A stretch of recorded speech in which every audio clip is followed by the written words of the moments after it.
Welcome to Newcastle Family History Society podcasts.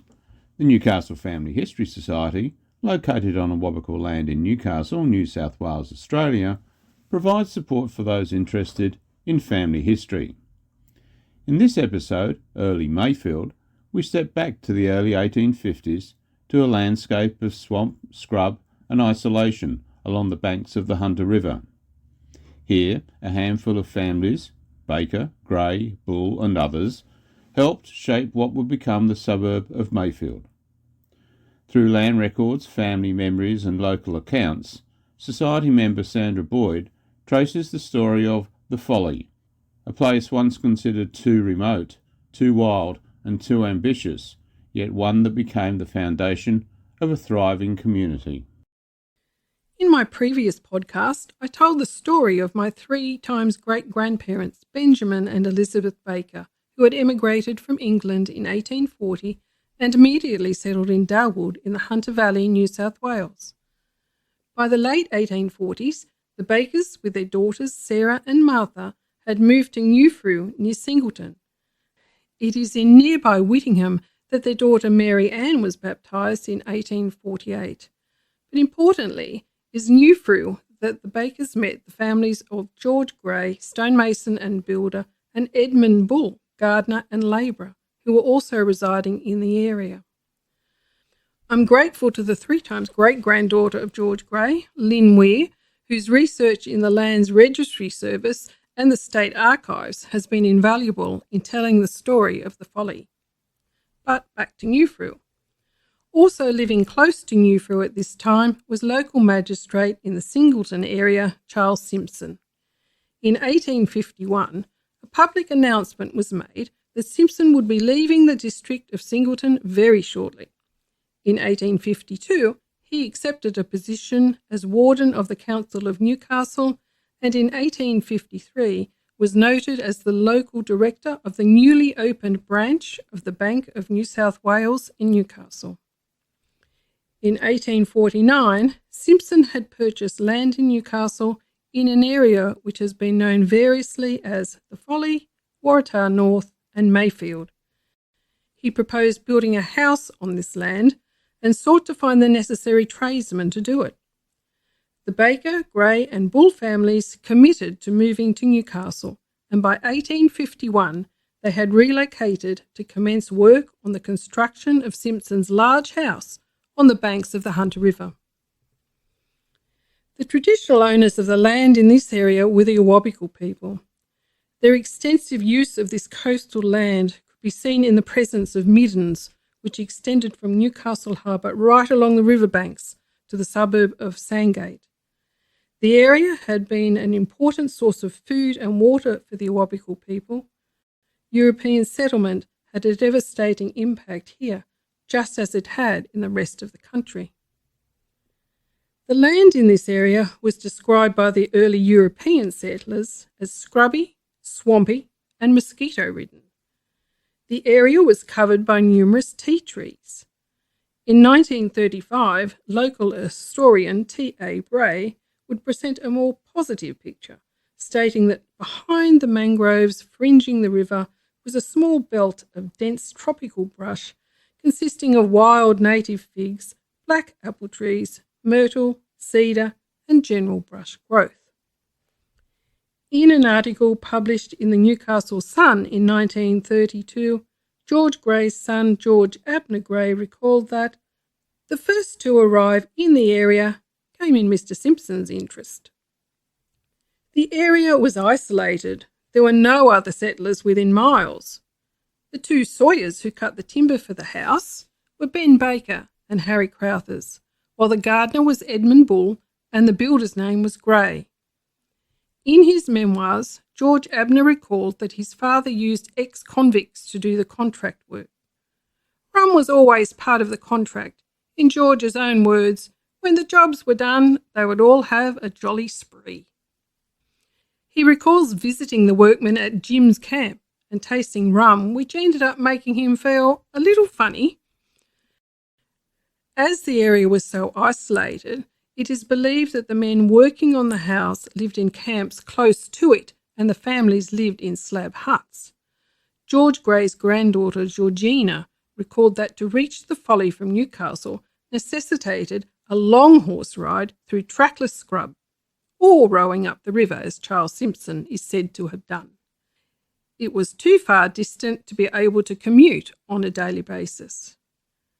The family's huts were likely to have been quite primitive. George Abner remembers lying in his bed under a small hole which acted as a window when he heard something scratching. He woke to see a large dog looking at him, just one of the many dingoes in the area which he described as being as numerous as grasshoppers. Charles Simpson's house was likely finished by 1852.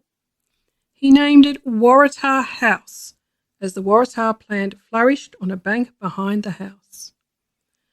Others were quick to rename it Simpson's Folly, as they thought it foolish to build such a large home in such an isolated area, and eventually the area became known as the Folly.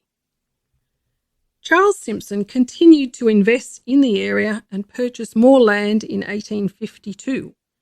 He purchased this land for £2 per acre, selling it in 1854 to some of the workmen who had helped in the building of Waratah House for £3 per acre. This was a benevolent act from Charles Simpson, who apparently wished to reward those involved for their hard work in such an isolated place. But it's also possible that encouraging settlers to the area had the added bonus of making Waratah House feel less isolated when he sold it to Thomas Turl and others in 1854. The families who benefited from Simpson's actions were the Bakers, who bought 5 acres in Bull Street, the Kuhns, who had 5 acres next door to the Bakers, the Crebbits, 5 acres in Crebbit Street but backing onto the Bakers, the Greys, 3 acres in Bull Street opposite the Kuhns, and the Bulls, 7 acres in Bull Street opposite the Bakers next to the Greys. This was the earliest subdivision of the area into smaller lots, but much more was to come. Land owned by Charles Bolton and Charles Simpson was subdivided in the 1850s. Henry Crowther, who had assisted Ben Baker as sawyer on Waratah House, purchased a half-acre lot from Charles Bolton and paid £8. Thomas Walter also purchased from Bolton, paying £25 for his 5 acres just months after the Bakers had paid £15.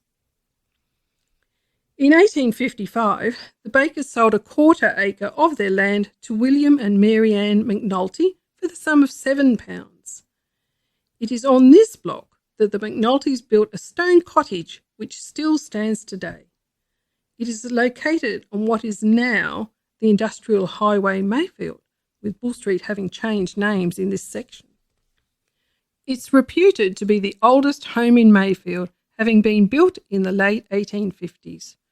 Although commonly known as Simpson's Cottage, there is no direct link to Charles Simpson, with the land having been purchased from Simpson by Ben Baker and resold to William McNulty.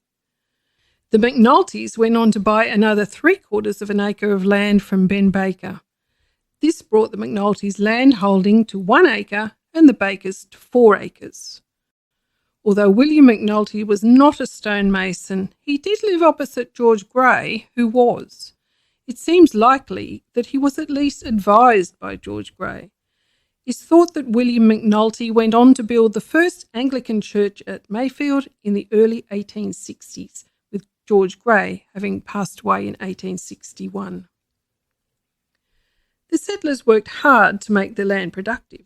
Throughout the 1850s, improvements were made so that most of the land became suitable to grow vegetables and fruit, which were taken to be sold in Newcastle. Grapes were also grown, and this area became renowned in the Newcastle area for producing wine. In those first years, there was no school in the area until, as George Abner reminisced, a Mrs. Bevan suggested having a little school. George remembered that a family of Benjamin Bakers, nearly all girls, attended. Their mother sent the little ones for the older ones to look after. That was not to Mrs. Bevan's wish, as she did not want to look after a lot of little kids. So childminding and lack of family support is clearly an age-old problem. The population of the area remained small until the opening of the first section of the Great Northern Railway from Newcastle to Maitland in 1858. A free train ride was enjoyed by the local residents on its opening day. There was a newly built station, Waratah, named after Waratah House, and in walking distance to the Folly. In the following years, people from Newcastle were reputed to enjoy spending time away from the coal dust in the town and taking the train to spend time in the orchards, gardens and vineyards which had been established over the years at the Folly. And the area became known as both the Folly and North Waratah. Over time, Benjamin and Elizabeth's family grew and experienced both good and bad times. In 1851, their daughter Mary Ann, who had been baptised at Newfrew in 1848, passed away. She was buried in the Christchurch Cathedral Cemetery. In a fate similar to thousands of others, her headstone no longer exists, but we are fortunate to know where she was buried, and the inscription on her headstone was recorded. It read, "Sacred to the memory of Mary Ann, daughter of Benjamin and Elizabeth Baker, who departed this life April 29th, 1851, aged 2 years and 5 months." The Bakers had 3 daughters who did reach marriageable age. In Australian society at that time, it was not unusual to marry the offspring of convicts. Perhaps it was a bit more surprising that the 3 daughters would each marry the sons of convicts. Eldest daughter Sarah married George Chapman Priest in 1860. George's sister Mary was married to James Hannell, the first Lord Mayor of Newcastle. At the marriage of Sarah and George, the witnesses were Jesse Hannell, brother of James, and first lighthouse keeper of Nobbies, and my 2 times great-grandfather, James Taylor. The wedding took place at the home of George Priest's mother, Mrs. Elizabeth Priest, according to the rites and ceremonies of the Wesleyan Church. In the early days of settlement, many church services were held in the family homes of the parishioners. The Wesleyan Methodist meetings in Newcastle, called cottage prayer meetings, were often held in the priest's home. Some of the names of the Folly residents can be recognised in the lists of Wesleyan parishioners, the Baker, Bull and Russell families amongst them. Unfortunately, Sarah passed away in 1874 after giving birth to her 6th child and was buried at St Andrew's Church of England burial ground, North Waratah. George went on to become a lighthouse keeper at the Outer Light, Port Stephens. In 1884, one of Sarah and George's daughters, Lilla, married Henry Lambourne, who became the lighthouse keeper at the Inner Light, Port Stephens. Lilla passed away at the lighthouse in 1898. Ben and Elizabeth's second daughter, and my great-great-grandmother Martha Susanna, married James Taylor in 1860. James, of course, was the son of a convict. They married at St John's Anglican Church, Newcastle, which was newly built and only just consecrated. In fact, they were the very first couple to be married in this church, which today is the oldest still existing church building in the Newcastle district. The witnesses at this marriage were Martha's sister Sarah and her soon-to-be husband, George Chapman Priest. In this marriage certificate, Ben Baker's occupation is given as market gardener, rather than his usual occupation of carpenter or sawyer. This probably reflects the changes that had occurred over the last few years as the family worked to be able to live off their land. It aligns with the experiences of Peter Crebbett, whose son Joseph recalled that during the time of waiting for the vineyard and orchard to be the family's mainstay, Mr. Crebbett earned money building slab and bark houses. During the 1850s and 1860s, the Bakers added to their family. William was born in 1853, Benjamin David in 1856, Edward Austin in 1858, and Claude in 1861. At the birth of Claude, Those in attendance were listed as Mrs. Russell and Mrs. McNulty, both neighbours at the Folly. The problems with schooling at the Folly continued throughout the 1850s and 1860s. An increasing population meant that a school was required. Not only were more settlers arriving, but like the Bakers, other families were increasing in size. The early settlers constructed a school, possibly on land owned by the Crebbets, which consisted of a rough bush slab with a shingled roof and a slab floor. There were 2 smaller rooms for the teacher to live in, but upon inspection in 1858 were found to be unfit for occupation until plastered and sealed. The National Board of Education report for 1859 reports an enrolment of 47 with an average attendance of 26. Attendance was affected by the nature of the locality, rainy days, and the prevalence of epidemics.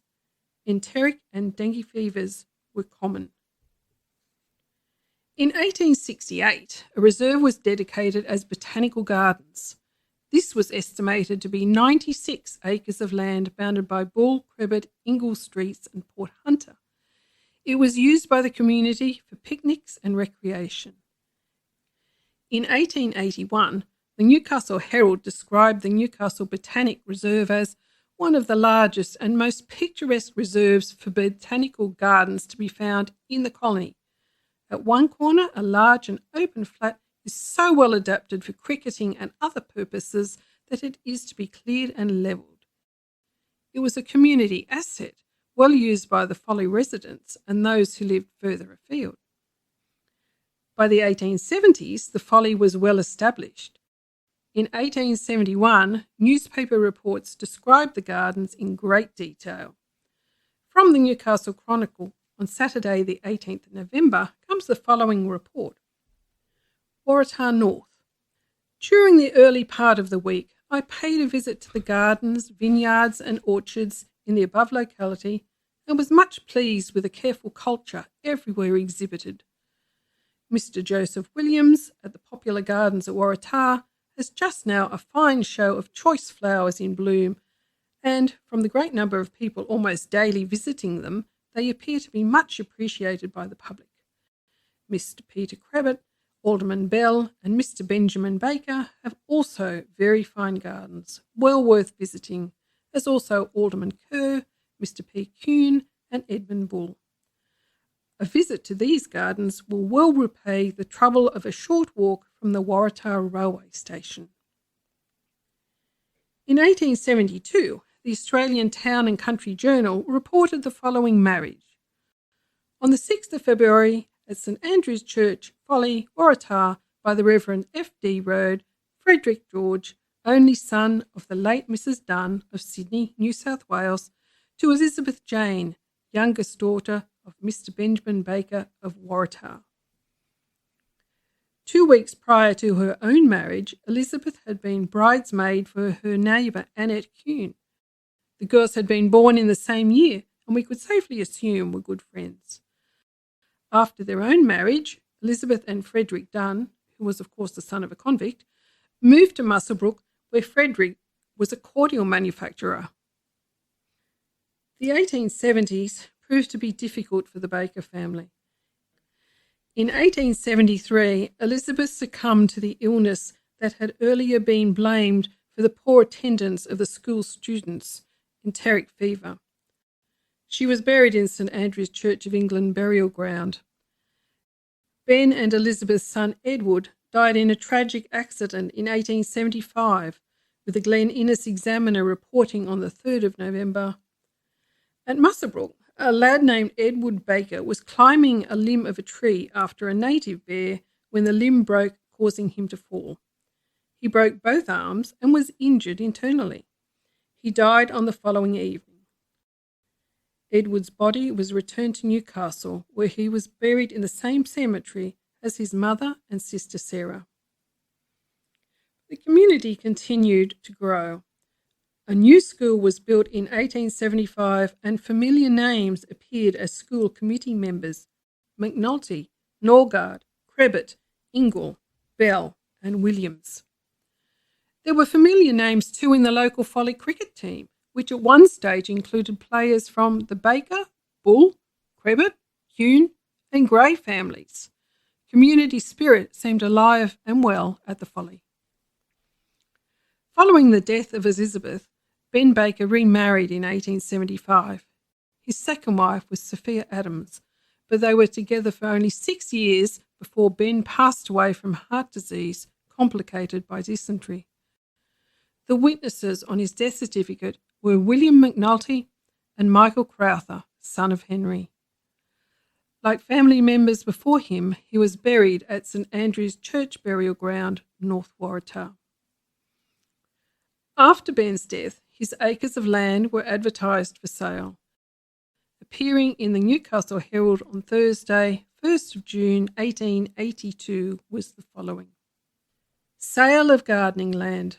We are requested to call attention to the sale by auction by Mr. Joseph Creer this day at 3:00 p.m. at the Folly, North Waratah, of a splendid garden containing over 4 acres of good land in a flourishing state of cultivation, with a fine lot of oranges and other fruit trees and grapevines in full bearing, in the estate of the late Benjamin Baker. The land is securely fenced, with 2 houses erected thereon, situated opposite the celebrated gardens of Mr. Bull and others. Also, at the same time and place, a quantity of good useful furniture. The whole is for positive sale by order of the administratives, with a view to winding up the estate. The estate eventually sold. It is after this time that the Folly was to change dramatically. Land in the area continued to be subdivided. In the 1880s, the area became popular amongst wealthy residents from Newcastle who built grand homes, a few of which can still be seen today. The area's name was changed to Mayfield after landowner John Scully subdivided his acreage and named the area after his daughter May.